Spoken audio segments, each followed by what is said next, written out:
What's up everybody, my name is Dwight and welcome back to GeForce Garage. If you've been following GeForce Garage for a while now, you'll definitely know that Ron Lee Christianson of Blue Horse Studios is no stranger to insane 3D effect mods, bringing aspects from video games and movies to life while also being a kick-ass computer. Today he's brought in his Shadow of the Tomb Raider build sporting one of our new GeForce RTX 2080 Ti's.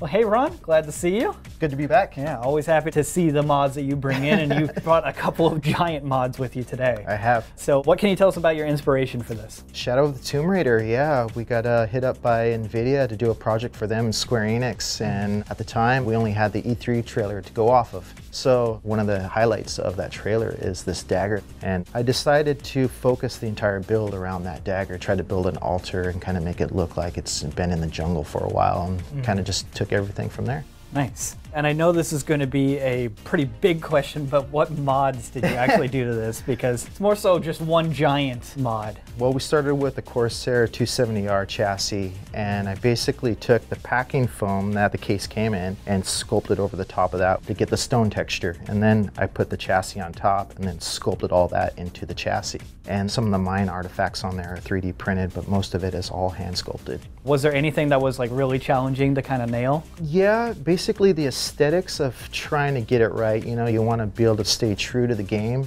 trying to capture that feel and put that into the mod. It was a little tricky, you know, to get the color right and stuff like that. To make it, when you look at it, it feels like a Tomb Raider game.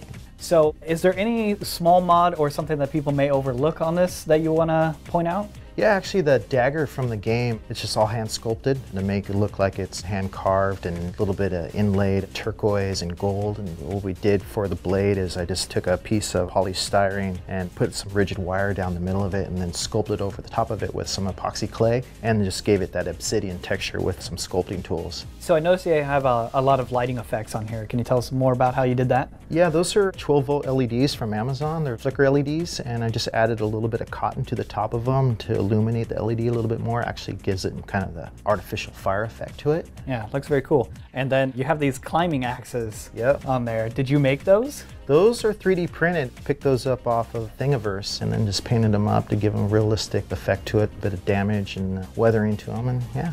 I noticed you got a lot of vegetation around there too. Yeah, it's just artificial succulent plants that you can just pick up, and I just picked out ones that I thought had the foliage of a jungle terrain and just put them across the project. Okay, well it looks awesome, but what are the actual specs of the PC? Yeah, we have the ASUS Mark I Tough X299 motherboard, the i7 7820X CPU, cooled by all PrimoChill products, custom loop inside, and then 32 gigs of the Vengeance Pro memory, 512 gigabytes of the NVMe drive from Samsung, a 1000-watt Corsair power supply with custom cables from Mainframe Customs. And of course we have NVIDIA's new GeForce RTX 2080 Ti.